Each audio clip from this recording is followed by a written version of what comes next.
tenemos cosas muy buenas para hablar desde otra perspectiva del tema de la tiroides.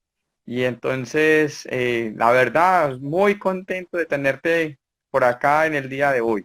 Bueno, yo creo que las expectativas son mutuas, hombre, profe. De verdad que tenemos que contarle a la gente que nos está siguiendo que hace poco tuvimos una buena conversación telefónica. Yo creo que se nos fueron por ahí hora y media conversando, cada uno fascinado y feliz escuchando todas estas historias de lado y lado. Así que yo creo que nos la vamos a gozar. Ese es el propósito. De eso se trata. Muchas gracias a las personas que se están uniendo. Cuéntenos desde dónde nos están viendo y también participen, comenten, denos la oportunidad de ampliar de pronto situaciones que han tenido y que podamos relacionar con la conversación que vamos a ir desarrollando. Y pues bueno, en este momento ya tenemos un poco más de 70 personas que se han unido. Entonces, yo primero quisiera que nos contaras un poquito quién es Alejandro, ¿sabes? ¿Quién nos va a hablar en el día de hoy? Bueno, ante todo, un ser humano con sueños, con expectativas, con frustraciones, con muchas cosas en mente, médico de la Universidad Pontificia Bolivariana, y me dediqué a las medicinas que nosotros llamamos complementarias hace ya casi 30 años, y concretamente diseñamos una estrategia muy especial que se llama la medicina sintergética, que es una visión de síntesis de las medicinas complementarias. Es decir, allí tomamos parte de la medicina tradicional china, de la ayurveda, de la homeopatía, de las medicinas vibracionales y por supuesto de nuestra medicina convencional. Y hablamos de medicinas complementarias porque no se trata de lo alternativo es como o lo uno o lo otro, aquí es lo uno y lo otro para tratar de ahondar un poco más profundamente en la patología del paciente, en su vida también, en sus sueños, en todas estas cosas que se nos presentan en el día a día para hacer un abordaje pues mucho más integral. Claro que sí. Alejandro, hay una feliz coincidencia desde el punto de vista endocrinología y la parte de los centros energéticos. A ver, ¿cómo es eso? Realmente, cuando hablamos de endocrino y empezamos a hablar que está arriba la hipófisis y que entonces la pineal y que está la tiroides y que está el timo y el páncreas y las suprarrenales y las gónadas. Y resulta que cuando uno empieza a leer, dicen, vea, es que se correlacionan con unos centros energéticos que en nuestro cuerpo pues hemos conocido como los chakras. Y yo dije, claro, este es el eslabón perdido entre la endocrino y la parte de la bioenergética. Contanos un poquito más de esto. Tal cual como lo acabaste de escribir. A ver, chakra en sánscrito traduce algo así como rueda. Cuando tú te acuerdas de la rueda de una bicicleta, ves que los radios confluyen al centro y ese Ujú. centro es como el gran vórtice energético. Esos vórtices energéticos coinciden desde nuestra medicina convencional con las 7 glándulas principales. Entonces, lo que estamos haciendo es que cuando hablamos de los 7 chakras desde la visión oriental, nos estamos refiriendo a las 7 glándulas principales que están en la línea media de nuestro cuerpo básicamente, y desde ahí empezamos a hacer un abordaje que es común a nuestra visión, simplemente que ellos digamos que enfocan un poco más profundamente y tienen que ver muchas correlaciones importantes que vamos desarrollando en la medida en que vamos hablando, pero empieza uno a entender incluso mucha parte de la medicina convencional, porque algo da una metástasis a otro sitio como tan completamente distinto y aparentemente sin ninguna relación, o por qué este meridiano o trayecto de energía es el que va a manifestarse luego como una patología determinada, o por qué este síntoma está relacionado con aquel puntico específicamente. Ahí es donde vamos a entender, pero ya lo mencionabas, realmente hay una correlación muy estrecha entre esos centros de energía entre sí, porque van formando duplas y después tripletas con el sexto centro que integra toda la información. Ese sexto centro está refiriéndose concretamente a la hipófisis y también en parte al hipotálamo. Es básicamente eso lo que encontramos en esas correlaciones. Muy bien, entonces, desde nuestro, digamos, estudio médico, cuando hablamos de tiroides, hablamos de autoinmunidad, autoanticuerpos, TSH, T4, historia familiar. eh, pero, ¿qué significa hablar de tiroides para Alejandro Posada? O sea, inmediatamente esto, ¿a qué lo lleva?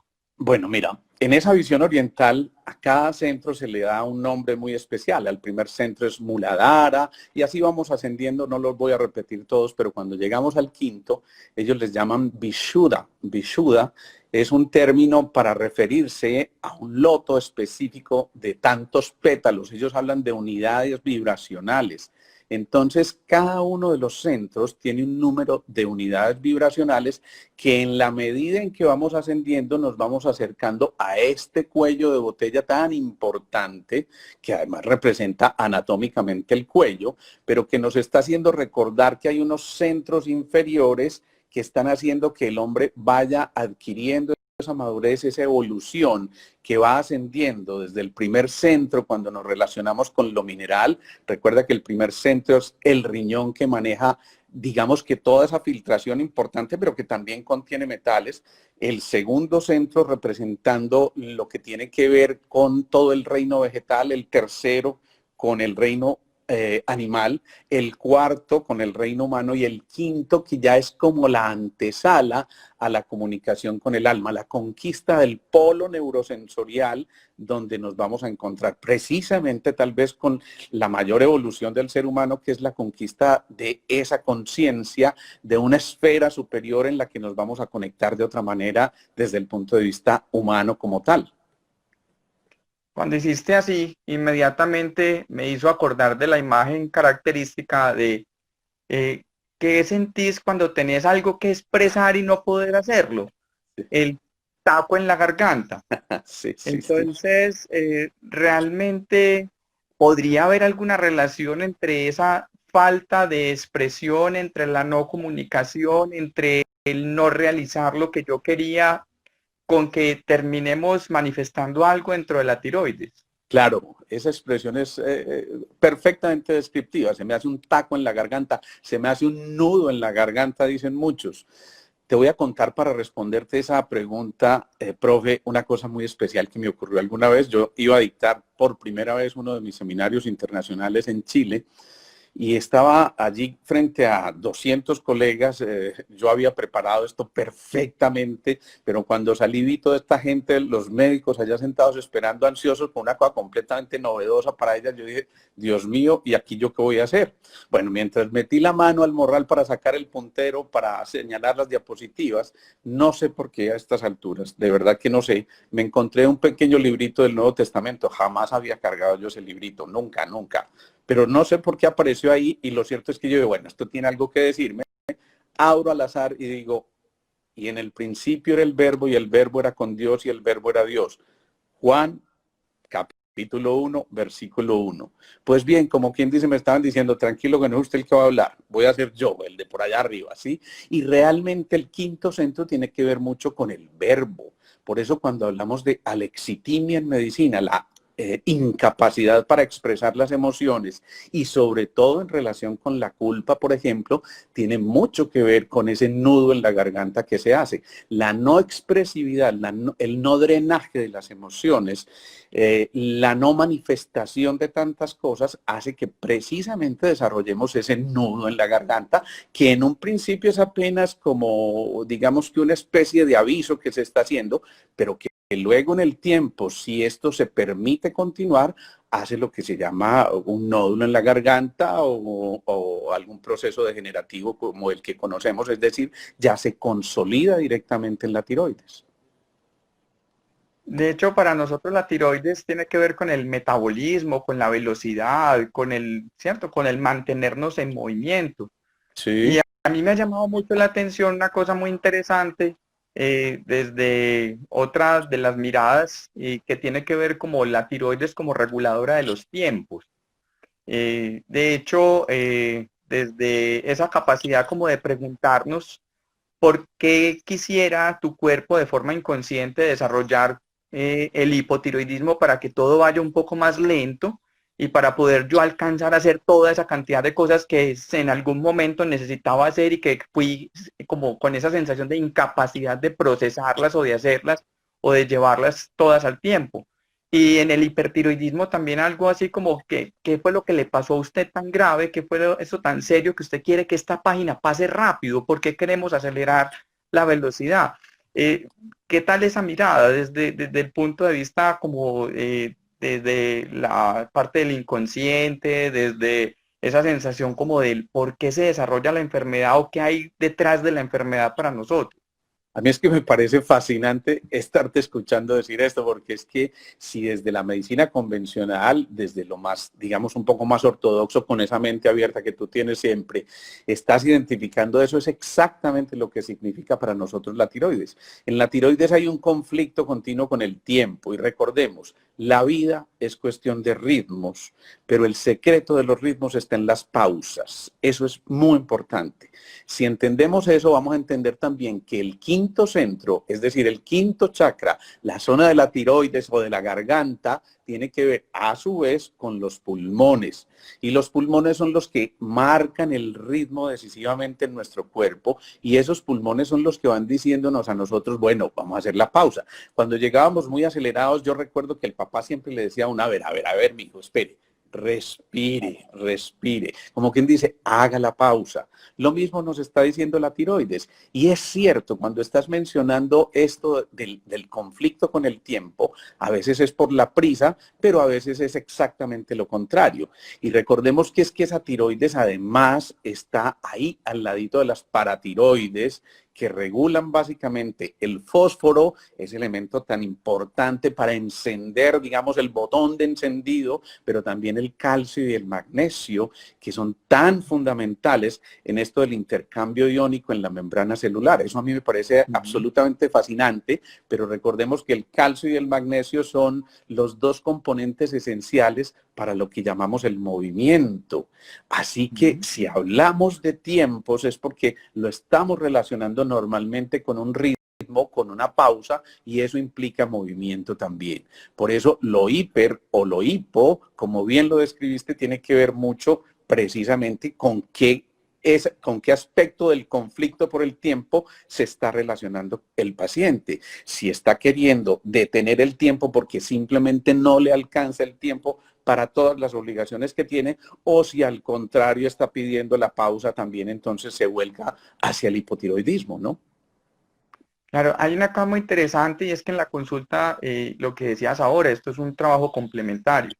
Mirar cómo está la TSH, mirar cómo está la T4, mirar los anticuerpos, evaluar la historia clínica, mirar si tiene el bocio o no. Pero definitivamente hacer un buen diagnóstico también va a llevar a un tratamiento, pero debe ser de una forma complementaria, entendiendo cuál es el desequilibrio de la vida de la persona y cómo ese desequilibrio podría empezar a corregirse también desde el tiempo, la alimentación, el deporte, el ejercicio, la familia, los seres cercanos con quienes compartimos, la palabra no dicha, lo no expresado, la escala de valores.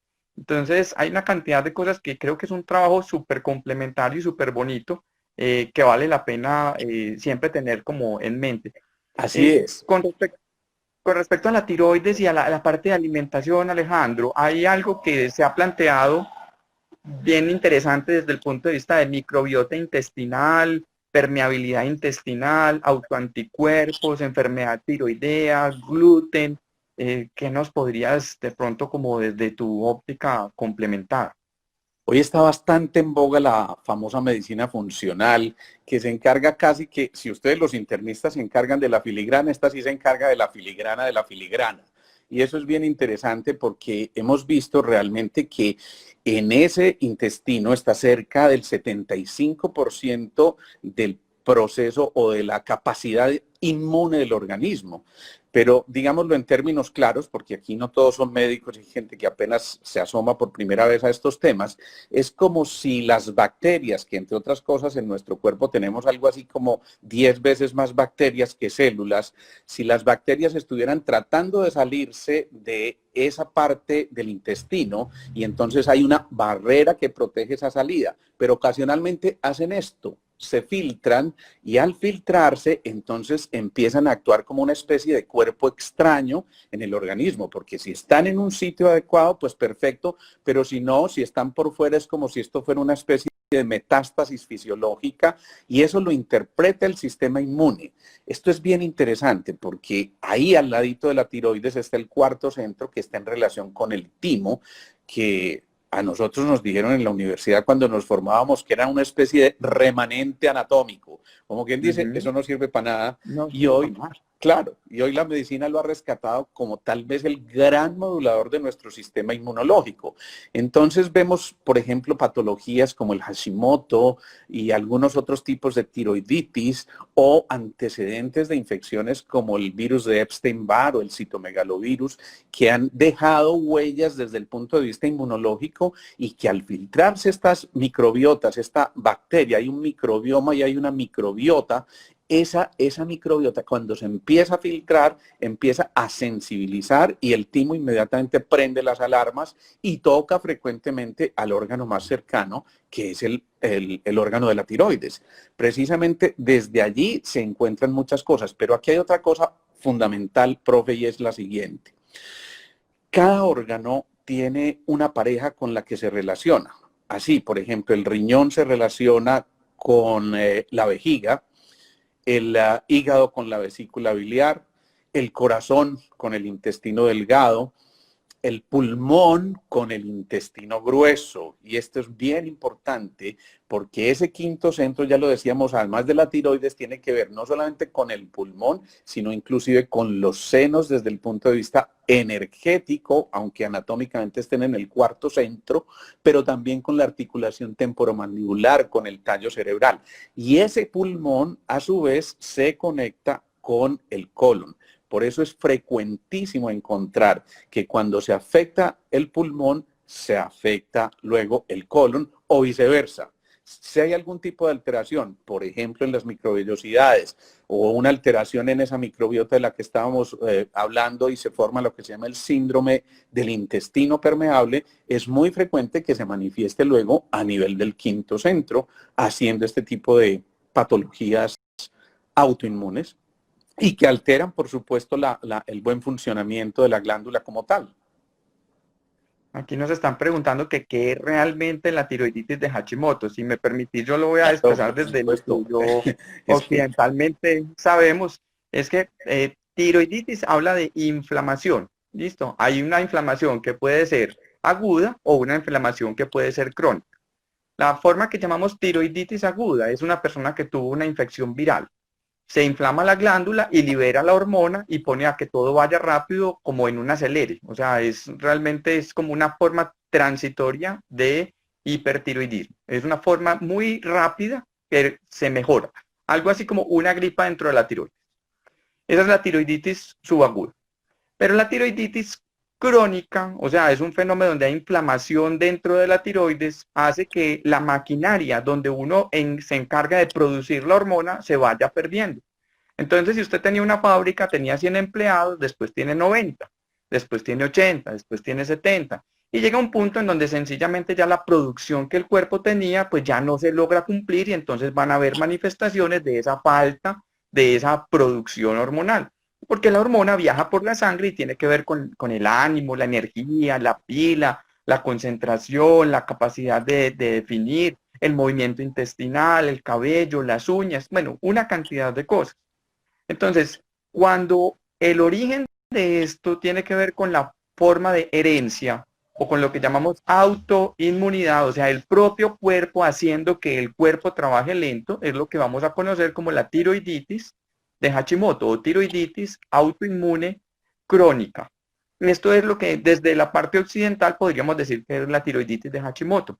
Pero a mí me surge la inquietud. Y entonces, para Alejandro, ¿qué significa la tiroiditis de Hashimoto? Por eso es que a mí me encanta eso del profe Willes, porque me encanta tu capacidad docente. Yo digo que yo volví a conectarme de verdad con pasión con la endocrino cuando empecé a escucharte, porque realmente traduces esto de una manera tan sencilla, tan elemental, que uno realmente le coge amor a esto.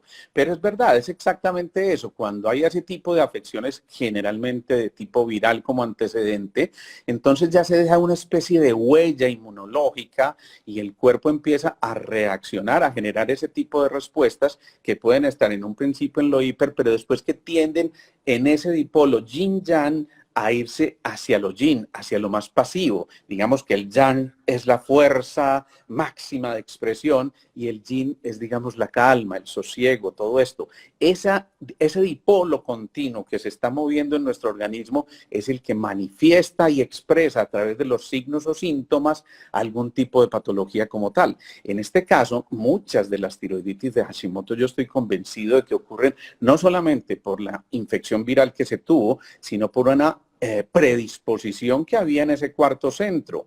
Es decir, hay muchos virus, pero uno se pregunta por qué a este le afectó y a este otro no, estando en las mismas condiciones y seguramente bajo las mismas circunstancias, pero viviendo sus emociones de una manera completamente distinta. Me explico.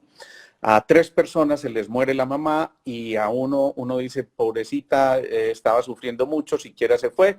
El otro dice, yo no voy a ser capaz con la vida a partir de esto porque yo sin mi mamá no soy capaz. Y tal vez el tercero diga, siquiera se murió esa vieja desgraciada porque yo no la iba con ella. Y fíjate, son 3 manifestaciones emocionales desde un solo hecho común. Y ese tipo de manifestaciones son las que hacen que el sistema inmunológico regule o no de manera adecuada esa respuesta que va a dar frente a la noxa, frente a eso que fue la agresión que se hizo en un momento determinado. Muchas veces también algunos otros tipos de manifestaciones a nivel de la tiroides, desde el punto de vista inmunológico, ocurren o por culpas que son vividas ahí en ese cuarto centro. Por eso mucha gente en la Eucaristía se toca cuando dice por mi culpa y por mi culpa, y además como si fuera poquito por mi gran culpa, y se toca justo donde está el timo, que es el gran modulador de ese sistema inmunológico. Pero otras veces ocurre que, por ejemplo, se vivieron cosas desde el punto de vista relacional y eso es el cuarto centro, el cuarto chakra, por ejemplo, algo que tenga que ver con su pareja, pero que no fue expresado, que no fue drenado, entonces la manifestación va a ser ese sitio donde la expresión no fue permitida y precisamente allí vamos a encontrar los signos o síntomas. Si en ese mismo caso, por ejemplo, esa ruptura con mi pareja, yo la hubiera hecho de manera inadecuada y digamos que no desde el aprendizaje, sino desde posiblemente la relación con la sexualidad o la genitalidad, a lo mejor la expresión sería a través de unos ovarios poliquísticos o de un mioma o algo parecido, porque entre otras cosas, siempre el quinto centro se comunica con el segundo. El primero, riñón suprarrenal, con el séptimo o epífisis o pineal. El segundo, ovarios, con el quinto, la tiroides. El tercero, páncreas, con el timo. Y el sexto integra toda la información. Entonces, esa es la parte que tenemos que empezar a entender. Si solamente empezáramos a ver la medicina desde allí, sabríamos perfectamente por qué se desarrollan muchos signos o síntomas que anteriormente no comprendíamos muy bien esa correlación y que a veces se lo dejamos simplemente a cosas de tipo molecular o químicas, pero yo creo que es el momento en que la medicina tiene que dar el salto del fósil de la medicina en cuanto a que simplemente es una molécula, sino que las moléculas tienen conciencia y que en esa conciencia está radicada toda la información que nos permite trascender y evolucionar, insisto, desde ese cuello de botella que nos permite ir preparándonos hacia la conquista de un reino superior, digámoslo así, que sería el reino de las almas, que a su vez sería el que nos conecta espíritu y cuerpo físico a través del alma. Acabaste de decir una cosa súper interesante y él mismo me puso como en el contexto de mamá con hipotiroidismo y 5 hijas. Y resulta que 3 desarrollan hipotiroidismo primario autoinmune, pero otras 2 no. Hay una genética y hay una epigenética. ¿Todo el que tiene esos genes tiene que desarrollar el hipotiroidismo o podría eso ser modificable sobre la marcha?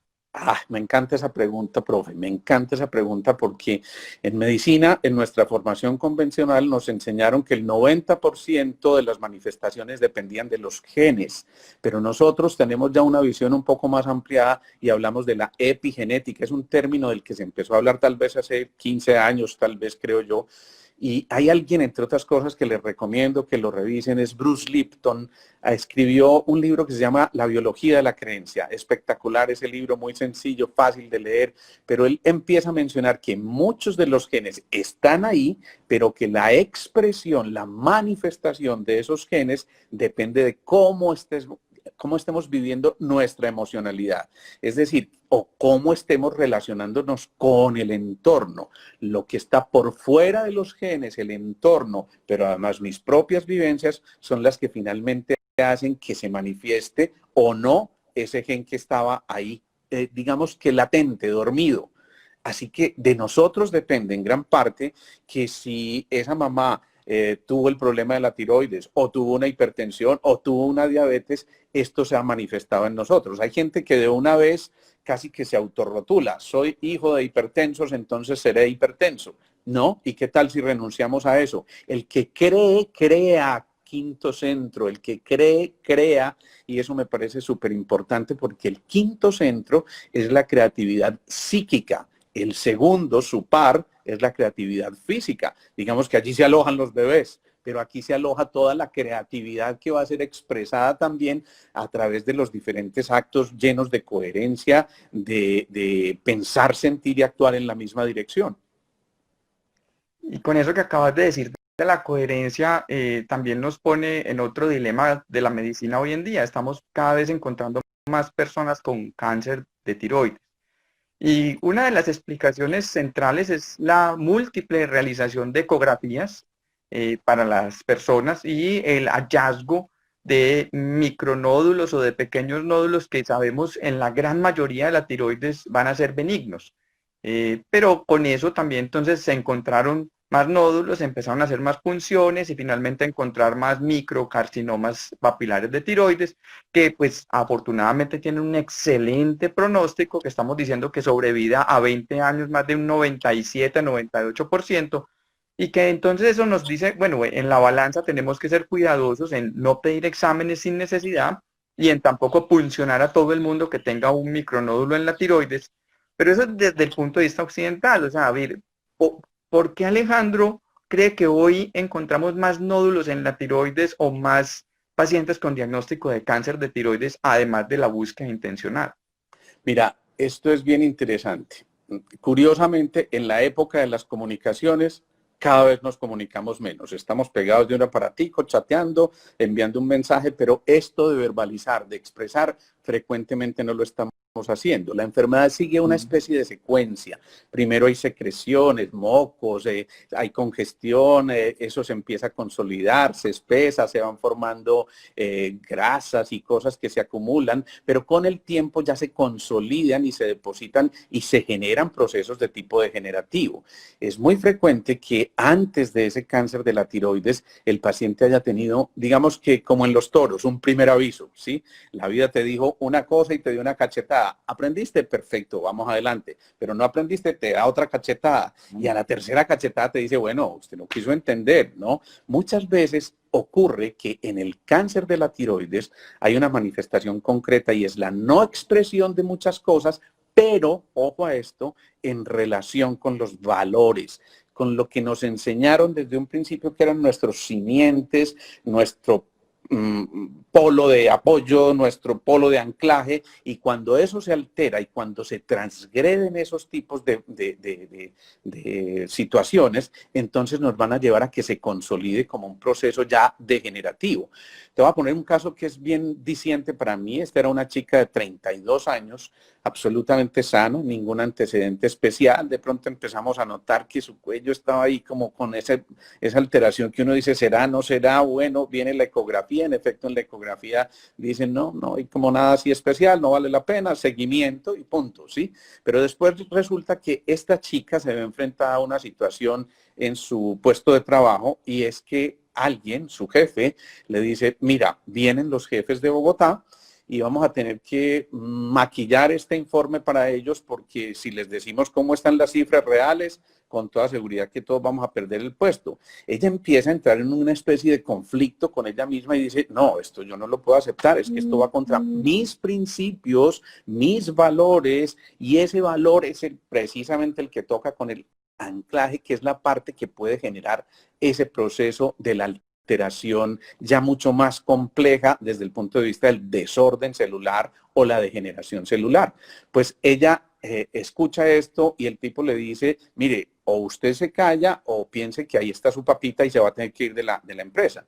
Ella, pues, desafortunadamente en ese momento estaba viviendo de ese sueldo y su familia dependía de esto y le toca, como decimos coloquialmente, tragarse ese sapo. Y por supuesto se le hace un nudo en la garganta. Ese nudo en la garganta 2 meses después se está expresando como un cáncer papilar de la tiroides. Entonces, lo que yo quiero decir es que no podemos generalizar de esta manera y simplificarlo porque siempre hay una historia. A nosotros los médicos a veces se nos olvida esa herramienta tan maravillosa que es que nosotros hacemos una historia clínica, es decir, vamos a ver qué es lo que ha ocurrido secuencialmente en el paciente, entre otras cosas para fascinarnos con la medicina, porque es que esa es la alegría de la medicina, encontrar que hay un cuentecito por descifrar todos los días y como en las 1001 noches, esto sigue todavía, vamos a tratar de ver qué sigue. Y por eso la importancia de esta visión, porque nos permite a nosotros a veces darnos cuenta tiempo atrás y poder prevenir muchas cosas. Es decir, aquí sí que es cierto que podemos hacer una medicina preventiva. Si la medicina sintergética y la medicina complementaria tienen que ver mucho con la patología crónica más que con la patología aguda, pues definitivamente esa historia que está inscrita, ese pasado que a veces pesa, nos obliga a revisarlo para poder avanzar sin ataduras y sin hipotecar el futuro, sino más bien viviendo desde el presente, desde ese corazón organizado que nos permite a nosotros extender un campo electromagnético 5000 veces más potente que el del cerebro. Y eso es bien significativo porque eso se traduce simplemente en una palabrita que a mí me recordaba un colega, Fermín Moriano, un español ya fallecido infortunadamente, que tenía un éxito absolutamente impresionante con los pacientes con cáncer. Yo le decía, bueno, ¿cuál es el éxito para hacerlo tú de esta manera? Y me decía, oye Alejo, que esto es una cosa muy sencilla, que mira, que lo único que tienes que hacer es desarrollar el amor en tu paciente. Cuando el paciente desarrolla el amor es la fuerza ordenante y con eso tenemos. Yo me quedaba sorprendido oyéndole esas palabritas, pero cuando uno descompone eso y se da cuenta de lo que físicamente ocurre en nuestro cuerpo, es cierto, esas líneas de campo con las que jugábamos nosotros en el bachillerato con las limaduras de hierro y todo eso, lo que están es portando información y qué más información que la que está inscrita en nuestras emociones. Por eso el amor es una fuerza ordenante. Cuando de Pedro decían que con su sombra los curaba, por supuesto no era la sombra, era un aura, como lo llama la gente ahora, pero yo le digo un campo electromagnético perfectamente coherente y puro que simplemente hacía que lo de menor orden entrara en un mayor orden. Esto es conectarnos con la segunda ley de la termodinámica, con la negentropía, es pasar a un nuevo orden. Eso es todo. Excelente. Nos estaban preguntando que si el cáncer de tiroides podría ser hereditario, pues dentro de las formas de cáncer de tiroides, el más frecuente es el que se conoce como el papilar. Hay otros que se llaman folicular, medular, anaplásico, y el que más relación tiene con la historia familiar es el cáncer medular de tiroides. En general, por fortuna, el papilar, como se encuentra, casi siempre es en forma pequeña y tiene un excelente pronóstico cuando se logra encontrar y sacar adecuadamente. Pues una cantidad de comentarios aquí, Alejandro. Nada, pues el amor todo lo puede, que definitivamente tenés una gran cantidad de personas aquí que nos están retroalimentando, que les ha encantado y que se sienten muy contentos de lo que hemos estado conversando en el día de hoy. La verdad, yo también estoy muy, muy feliz de saber que estamos viendo desde otra óptica a lo que tradicionalmente pues hemos, digamos, abordado desde la tiroides. Eso Para es ir rico porque la terminando, felicidad es contagiosa y entonces menos mal que estamos contagiando otra cosa distinta al de la corona de ahora, ¿no? por supuesto, absolutamente, y eso es poner también nuestro granito de arena en este proceso. Eh, Alejandro, para ir terminando, ¿qué recomendaciones le darías vos a un paciente que llega a tu consulta? Le quitamos la pastilla, le decimos que eso no lo necesita, tenemos que hacer todo para poder retirársela, evitamos que el paciente tome el medicamento o realmente trabajamos de una forma conjunta, podemos evaluar algunos pacientes y mirar cuál es la evaluación. O sea, realmente danos consejitos para tus pacientes y los que nos están escuchando en el día de hoy. A ver, por supuesto, se trata de que lo evaluemos conjuntamente. Esto que estamos haciendo ahora mismo con el profe, esto es una fantasía. Yo de verdad me soñaba con este momento, profe, porque es aunar esfuerzos y es entender que lo principal es nuestro paciente y que no es que uno tenga la razón y el otro no, simplemente ampliamos las visiones para conjugarlas y poder darle lo mejor a nuestros pacientes. A ver, los consejos vienen dados también, por supuesto, con la relación que tiene esa parte del quinto centro, lo que ya decíamos, el conflicto con el tiempo, entonces regular un poco más los ritmos, empezar a entender que muchas veces lo no expresado se puede referir al segundo centro y afectar los ovarios y generar, por ejemplo, ovarios poliquísticos o inclusive alteraciones en la identidad sexual o en la capacidad del disfrute de esa parte de la sexualidad. Lo propio ocurre entonces con todo lo que tiene que ver con el metabolismo, como ya lo mencionábamos. Ojo a esto con los senos, porque el quinto centro también es expresión de los senos y muchas veces los conflictos con la pareja normalmente están en el seno derecho, los conflictos con la descendencia en el seno izquierdo. El pulmón, ojo a esto, cada órgano maneja una emoción. El riñón maneja los miedos, el hígado las iras, el corazón las alegrías, el vaso las obsesiones, el pulmón, en este caso que tiene que ver también con la tiroides, maneja las tristezas. Es decir, reemplazar tristezas por serenidad y por calma. Recordemos también que en esta parte, si la proyectamos hacia la zona posterior, está el tallo cerebral donde se regula gran parte de lo que en medicina conocemos como la sustancia reticular activante, y esa sustancia reticular activante tiene que ver mucho con los ciclos del sueño y de descanso y de reparación. Pero también allí está la primera costilla, aquí en esta zona, y esa primera costilla tiene que ver con el ganglio estrellado, que a veces, es una estructura anatómica que muchas veces desarrolla una palabra muy compleja en medicina que se llama la simpático-ganglionitis. Y ese simpático-ganglionitis, traduciéndolo en cristiano, es estar acelerado completamente, continuamente, y puede llevarnos también a que hagamos, por ejemplo, episodios de bruxismo. Muchos de los bruxismos están en relación con procesos de la tiroides que a lo mejor todavía no han sido descubiertos, y muchas veces este es el aviso previo a que algo puede ocurrir en la tiroides. De hecho, fíjate que esto a mí me parece muy diciente. Muchas veces los procesos del hipertiroidismo, y en eso nos das cátedra toda la que quieras, vemos que hay un signo que es el de temblor fino en las manos, ¿no? Ese temblor fino de alguna manera puede ser como el preámbulo a que se toque esa zona del cerebelo también por esa hipersimpaticotonía que hace que ese cerebelo, que es el que refleja el control del movimiento fino y estricto, no vaya también terminando o no termine siendo también afectado para producir, por ejemplo, un cuadro de Parkinson o de parkinsonismo que va a llevar a serias dificultades que seguramente van a estar allí alterando. Y otra cosa muy importante, en esa barrera del sueño no solamente nos jugamos esos ciclos de descanso, sino que esa barrera del sueño se conecta también con la epífisis pineal, y recordemos que allí está gran parte de la secreción de la serotonina, la molécula de la felicidad, la molécula junto con la dopamina, de la pasión, de las ganas, del entusiasmo, de la chispita por la vida, para poder ahí sí trascender a esos centros superiores y conectarnos desde esa creatividad psíquica. Eso me parece interesantísimo. Y hay una cosa más, si me permites anotarla aquí, y es que cada centro tiene una resonancia especial con la música. Por eso es especialmente importante el del quinto centro, porque desde allí es que producimos el verbo, el sonido. Y nosotros solamente emitimos un sonido si nuestro oído lo escucha.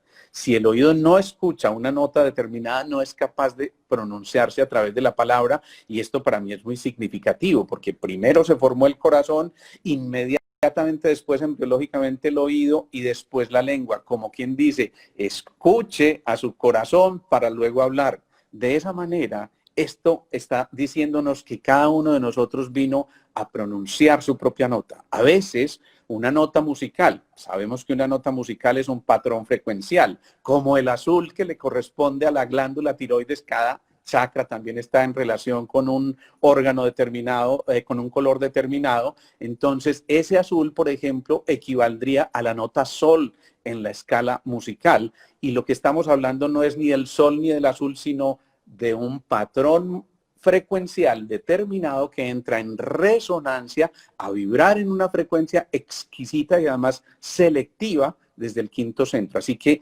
el consejo más grande que yo pudiera darle a todos los que nos están oyendo hoy, siguiendo hoy, es: vinimos a dar la propia nota, no tenemos que imitar a nadie, simplemente ser nosotros mismos, tal y como somos, porque cuando uno da su nota, emite el sonido que le corresponde, entonces todo el resto de la orquesta seguramente va a sonar afinado por el aporte que yo estoy haciendo también a esa sinfonía tan maravillosa que es la vida. Yo creo que qué mejor terminación que lo que habíamos dicho. La invitación de esta charla era pasar del nudo de la garganta a la creatividad. Y esa es la invitación que creo que nos está dejando Alejandro y que creo que debemos ser conscientes es qué nos quiere decir nuestro cuerpo, por qué justo en la tiroides y cuál es el mensaje para que nosotros cambiemos nuestro estilo de vida, de alimentación, de relacionarnos, de llevar el tiempo, de tramitar las cosas, de pensar, de ver, de hacer, porque eso es lo que finalmente va a hacer que nuestra vida sea mucho mejor en cada uno de estos escenarios. La verdad, un placer. Ha sido delicioso este en vivo, se nos ha ido corticos, vamos a dejarlo grabado para que otras personas lo puedan ver más adelante y solamente pues darte un gran abrazo, lo mismo a todas las personas que nos acompañaron en el día de hoy, de verdad muy muy contento y bueno pues pásenla muy bien. Gracias, profe, muchas gracias. De verdad que yo también quedo muy satisfecho. Les recuerdo, y me permites hacerlo por favor aquí, profe, que también estoy haciendo mis en vivos los lunes y jueves de 6:30 de la tarde a 7 de la noche. Así que allí los esperamos también. Me encanta seguirte, me encantan tus enseñanzas, me encanta tu claridad y tu sencillez. Y rico que hayamos hecho este espacio para todos los que nos siguieron hoy. Adicionalmente, Alejandro, en Instagram y en YouTube te encuentran. Sí, también en YouTube como doctor Alejandro Posada Beut, y allí me pueden encontrar fácilmente también. Hay, bueno, una cantidad de videos allí subidos, donde lo que pretendemos es simplemente mostrarle otra visión a quienes nos siguen, a recuperar esperanzas, a vibrar en patrones un poco más altos, a no dejarnos apesadumbrar ni llevar por las situaciones actuales, sino entender que la vida realmente, como decía Celia Cruz, es un carnaval. Es un carnaval y por eso tenemos que expresarla y manifestarla.